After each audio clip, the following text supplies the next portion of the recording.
My name is Aria Lawson, and I am 33 years old. For a decade, I lived as the shadow of my own family erased from their celebrations. Their stories, even their love, 10 years of silence, 10 years of absence at Thanksgiving dinners, Christmas mornings, birthdays, graduations, weddings. My name was no longer spoken, as if I had died. And they had chosen not to grieve me. Instead, they moved on, lifting my sister Clara Lawson high on a pedestal and leaving me to drown in the silence of their rejection. Yet what they did not know was that every cutting remark, every closed door, every night I spent alone with the ache of abandonment became the fuel for a fire inside me. I built something from those ashes, something they never thought I was capable of. And then one morning, when my doorbell rang, the faces that once cast me out stood trembling on the threshold of the empire. They had mocked me for dreaming of. I was born in Houston, raised in a working-class home, where my father, Richard Lawson, spent his days covered in grease at a plant, and my mother, Vivian Lawson, worked shifts as a dental nurse. Life was modest, but steady. And still, I learned early that love in my family was not unconditional. It was earned, weighed, and measured against a single golden standard achievement that made them proud. My sister Clara was everything they wanted: flawless grades, a cheerleader, charm, a scholarship to one of the state's top universities. At every gathering, she was their crown jewel. And I was the cautionary tale, a constant reminder of what not to be if Clara's triumphs were toasted with champagne. My small victories were brushed aside like crumbs on a tablecloth. I tried to shine in my own way. I sketched houses, while my classmates solved equations. I cut and glued scraps of wood into models, while Clara danced under the bright lights of a competition. But my mother sighed at my drawings, as if they were evidence of a wasted life. And my father's voice sharpened with every reminder: what good is sketching? What future does daydreaming bring? Their dismissal became my identity, useless, impractical. Failed experiment. Even my uncles and aunts, who should have known better, laughed openly at family dinners. I can still hear one uncle's voice, heavy with condescension, saying if it were not for Clara, there would be no one in this family to be proud of. That single line carved itself into me like a scar that never healed. By 18, while Clara's acceptance into business school was celebrated with balloons and parties, my choice to study architecture at a community college was treated like rebellion. My father said I had thrown away my future. My mother muttered about shame. That night at my grandmother Margaret Ellis' house, the same house where we always gathered, no one even asked me why I had chosen this path. No one asked what I saw in architecture, what it meant to me to finally study the thing that had given me solace. Since childhood, I was already written off, as if my decision were proof of the uselessness they had always believed in. But I swallowed my hurt and buried myself in work. I took shifts at a cafe, labored on construction sites, and studied late into the night, my hands blistered from carrying bricks, my mind alive with visions of homes I would one day build. When Thanksgiving came that year, I walked home hopeful, at least for the comfort of a familiar dinner table. But the house was empty. My mother's voice on the phone was cold. Everyone's at your grandmother's. I figured you were too busy. Later, I learned the truth. I had not been invited. Because they were ashamed of me, my empty chair was easier for them erase than my presence was for them to endure. And so it went for the next 10 years. Every holiday, every gathering, I was excluded. Photos of smiling faces and raised glasses appeared on social media, and I watched them like an outsider peering through glass at a world I no longer belonged to. The pain of that exile could have broken me, and some nights it nearly did. But in that silence, I discovered freedom, no longer chained to their comparisons or their cold judgments. I threw myself into building something of my own. I joined with 2 classmates, and we bought a rundown house, the kind of place most people drove past without a second glance to us. It was a blank canvas. We stripped rotted floors, replaced leaking roofs, and carved beauty out of ruins. When we sold that house for double the price, the profit was small, but the pride was immeasurable. It was not about the money, it was the proof that I was capable, proof that my dreams were not empty sketches. House after house, project after project, I grew stronger, more certain, more determined. I learned how to negotiate, how to manage crews, how to design not just with aesthetics, but with heart. By 25, I was buying land on the outskirts of Austin, seeing possibility where others only saw weeds. I built homes that breathed light, homes that made people feel safe, homes that carried my mark. And as I built houses, I built a reputation, word spread of the young woman who risked everything, who poured herself into every project with an attention to detail and passion that set her apart. I never flaunted my success.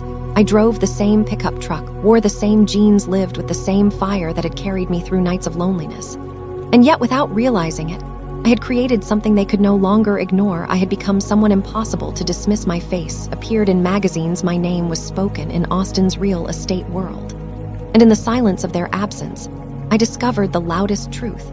I did not need them to validate me, my work, my people. My chosen family, that was validation enough. But life has a cruel sense of irony. The same family who cast me out, who once laughed at my dreams, would eventually find their way back to me, not out of love or regret, but out of desperation. The morning they arrived, I had been savoring the quiet sunlight spilled across the marble counters of my kitchen, the air warm with the scent of freshly brewed coffee.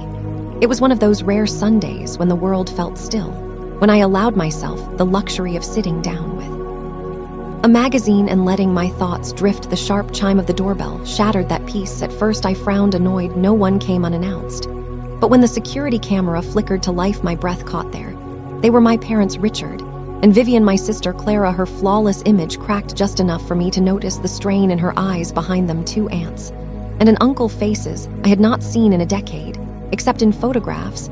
I had never been invited to be part of. My chest tightened, but not from fear. The girl they had erased was long gone. What remained was me, Aria Lawson, the woman who had built an empire from dust.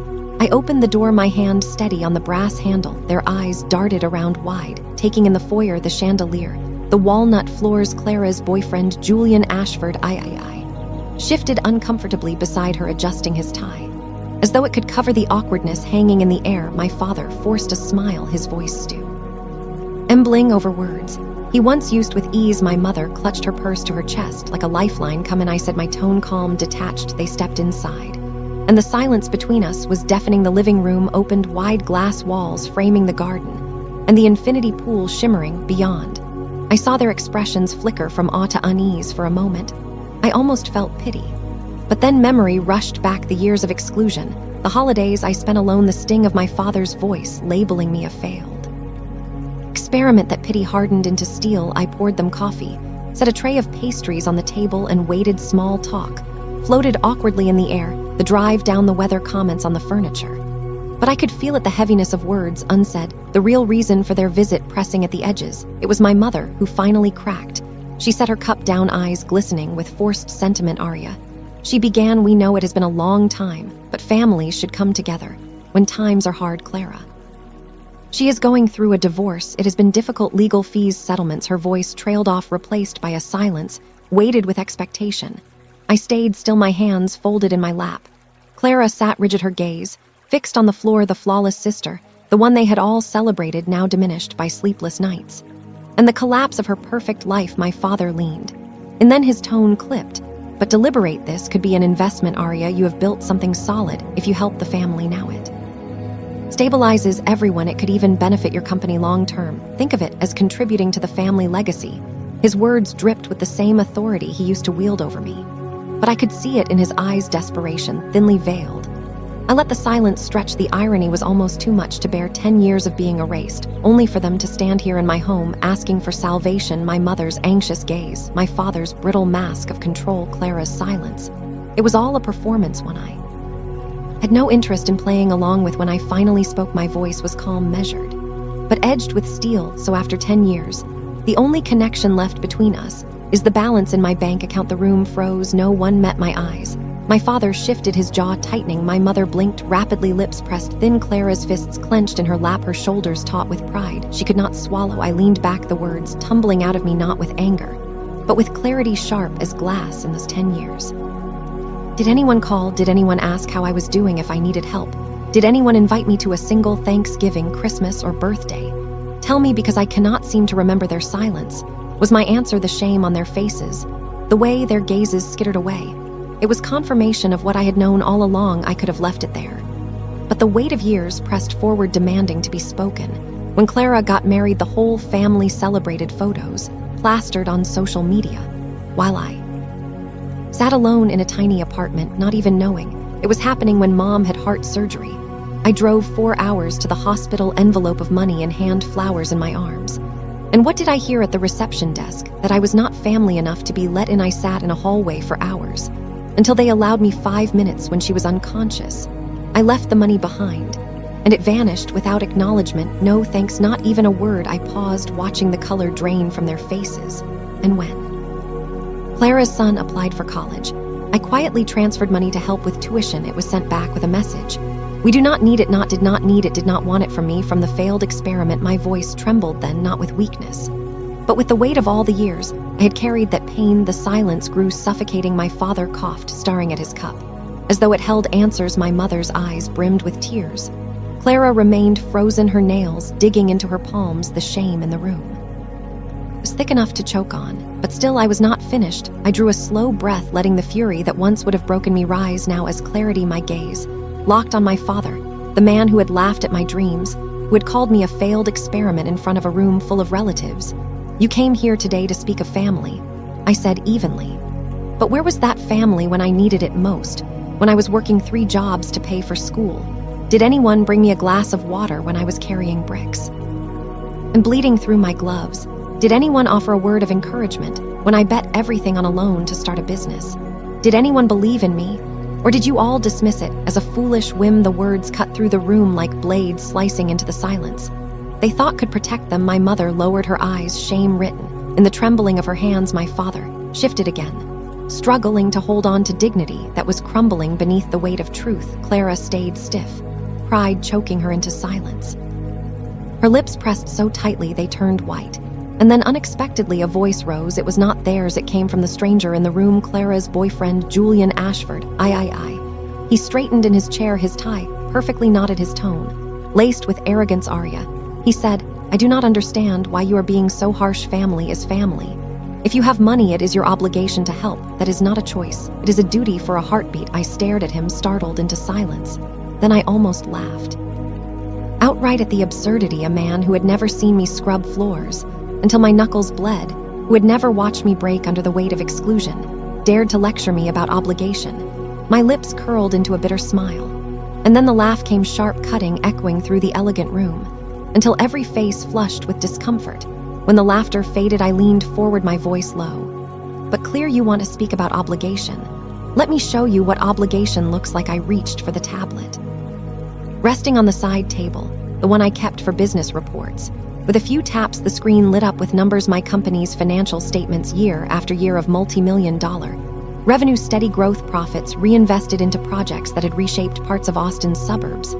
I turned the screen toward them. This is what I built with my own hands, without a single dollar from this family, without a single word of support. I swiped again, opening another folder. Photos filled the screen. Ribbon cutting ceremony at a children's hospital. I had helped rebuild, thank you letters from doctors, photos of children smiling in new treatment rooms. This is where I put my money, into hospitals for sick kids who had nowhere else to turn, into hope for parents who thought they had none. I let the images linger in the silence before swiping once more. This time it was students, young men and women in trade uniforms, holding certificates, their faces glowing with pride. I created scholarships for kids who wanted to work but could not afford tools, books, or tuition. I gave them boots, equipment, and a chance. Many of them work for me now. They did not come asking for handouts. They came ready to work. That is who I helped. That is where my obligation lies, to those who respect effort, not to those who discarded me until they needed a check. I lifted my eyes, meeting each of theirs in turn, letting the weight of the words settle. Family is not blood. Family is how you treat each other. And how did you treat me? You cut me out of weddings, erased me from holidays, turned me away from hospital doors. You rejected me even when I tried to help.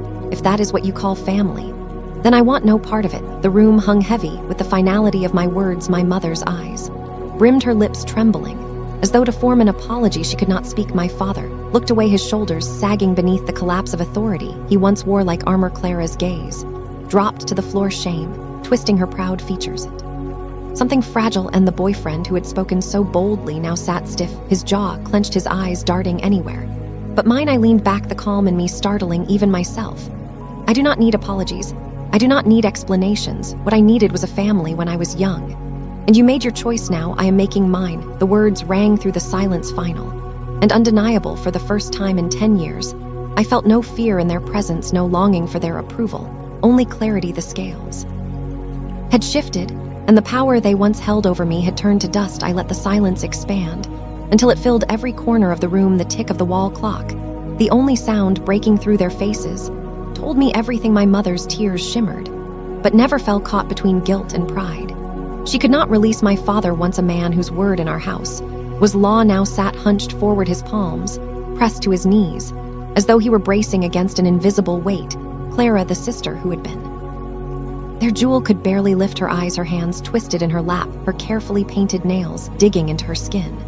But she said nothing, and the boyfriend, so quick to speak before, stared at the floor like a schoolboy caught in a lie. I rose from my seat slowly, the scrape of the chair legs against the floor, punctuating the finality of what had just been spoken. My steps toward the door echoed against the walnut floors, each one heavy. With all the years I had carried the burden of being unwanted, my hand found the brass handle, polished and cold, and I turned it with deliberate slowness. Light poured in the harsh Texas sun, flooding the room as if to expose the truths they had tried for years to bury. I looked back at them, standing in my living room, surrounded by symbols of everything they told me I would never achieve. My voice was steady, stripped of anger now, but heavy with resolve. This is my home, not a rescue bank, not a sanctuary for people who only remembered me once they needed something. If you came here for money, you have knocked on the wrong door. The words landed like a gavel, final and absolute. My mother's lips trembled, her hand lifting as if to reach for me. But I did not move. My father cleared his throat, searching for words that never came. Clara opened her mouth, perhaps to plead, perhaps to justify. But the sound died before it could form. One by one they rose to their feet, shame written across every gesture. The half-empty coffee cups sat abandoned, steam still curling upward into the heavy silence as they moved toward the door. My mother paused at the threshold, her eyes glistened, her voice shaking. Arya, no matter what, we are still a family. You cannot deny that. I looked at her, and for a brief second I saw it all, the little girl inside me, holding up drawings, only to be met with sighs. The teenager standing alone, while others toasted my sister. The young woman turned away at a hospital desk, all those memories condensed into a sharp ache that pressed against my ribs. I drew a breath and answered each word carved, clean and precise. A family does not cast out one of their own for a decade and come back only for money. A family does not erase you from every memory and then knock on your door when their pride collapses.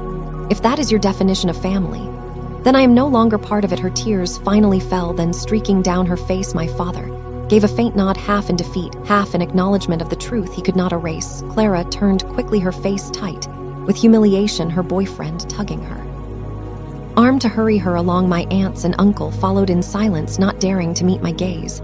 At last only my parents lingered. My mother's lips moved as though to form another plea, but no sound came. My father shifted, his jaw working, but he said nothing. I held the door wide, my voice low, firm, exhausted. Go. And they did. They stepped into the blazing sun, their shadows stretching long across the driveway, their footsteps heavy with the weight of everything unsaid.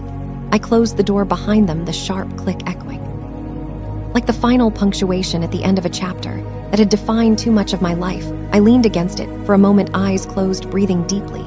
And for the first time in years, I felt something I had not known. I was searching for lightness, not victory, not revenge, just release. The rumble of their car engines faded down the long private road until there was only silence again. I walked back through the stillness of my home, past the untouched pastries, the coffee cups left behind, the sunlight spilling across the leather sofa. Everything around me remained intact, solid, just as I was now. They had left carrying nothing but their shame, and I stayed rooted in the strength I had built for myself. That evening, I did not sit alone. I drove into Austin to meet the people who had become my true family, my colleagues, my friends, the ones who had sweated beside me on construction sites, who had shared cheap takeout in unfinished kitchens, who had stayed up late perfecting blueprints. We filled a long table with food and laughter, glasses raised not in empty pride, but in genuine bond. One of them smiled and lifted a glass toward me. Arya, he said, we do not care how much money you have, we just need you with us. The words pierced deeper than anything my blood family had ever said, simple, honest, and real. I smiled, nodding softly, my chest swelling with something warm and steady. This was family, the kind built not by obligation, but by loyalty, presence, and love. Driving home under the glow of city lights, I realized I had not lost a family, I had chosen one. And sometimes healing is not stitching together what was broken, it is walking away from the fracture and finding where you truly belong. When I returned to my study, the blueprints for my next project lay waiting, not another mansion, not another luxury home, a community center, a place for children of working class families to draw, to read, to dream, without being dismissed, a place for parents to learn ski. LLS that could change their lives. As I picked up my pencil, golden lamplight spreading across the desk, I smiled. Out there behind the gates, a door had closed forever. But here in this room, another was opening wide toward a future I had built, toward the family I had chosen, toward freedom. Thank you for listening to my story. If it touched you, I invite you to subscribe to Legacy Forsaken, where we continue to share the raw, untold journeys of those who rise from betrayal to reclaim their power.